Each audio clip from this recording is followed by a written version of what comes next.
46 വരും. അർദ്ധ സെഞ്ചുറിക്ക് ഇനി 4 വർഷം മാത്രം. വേറിട്ടുപോയ ഒരു കുടുംബത്തിലെ കേരളത്തിലെ കാരണവരാണിത്. ആഘോഷത്തിന് ചെറുമക്കളും കൂട്ടിനെത്തിയിരുന്നു. SD ബൈക്കിന്റെ ജന്മദിനത്തിലായിരുന്നു ഇവരെല്ലാം ഒത്തുചേർന്നത്. രാജ്യാന്തര കമ്പനിയായ ജാവ മൈസൂർ ആസ്ഥാനമായ ഐഡിയലുമായി ചേർന്ന് ഇന്ത്യയിൽ ബൈക്ക് നിർമ്മിച്ചപ്പോൾ പേര് നൽകിയത് SD എന്നായിരുന്നു. എന്നാൽ ആഘോഷദിനം ജാവയുടെ പേരിൽ തന്നെ തുടർന്നു. രാജ്യമെങ്ങും ജാവയ്ക്ക് ക്ലബ്ബുകളുണ്ട്. കേരളത്തിൽ കൊച്ചി ആസ്ഥാനമായ ക്ലബ്ബിൽ 30-ലധികം അംഗങ്ങളുമുണ്ട്.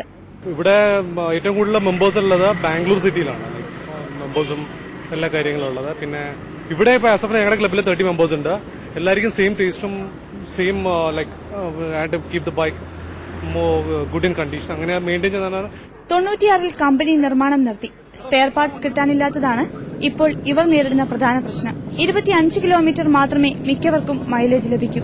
അതുകൊണ്ട് തന്നെ ഞായറാഴ്ചകളിൽ മാത്രമേ ബൈക്കിൽ സവാരി ചെയ്യൂവെന്ന് 62 മോഡൽ ഉപയോഗിക്കുന്ന ജോഫി ജോസഫ് പറയുന്നു.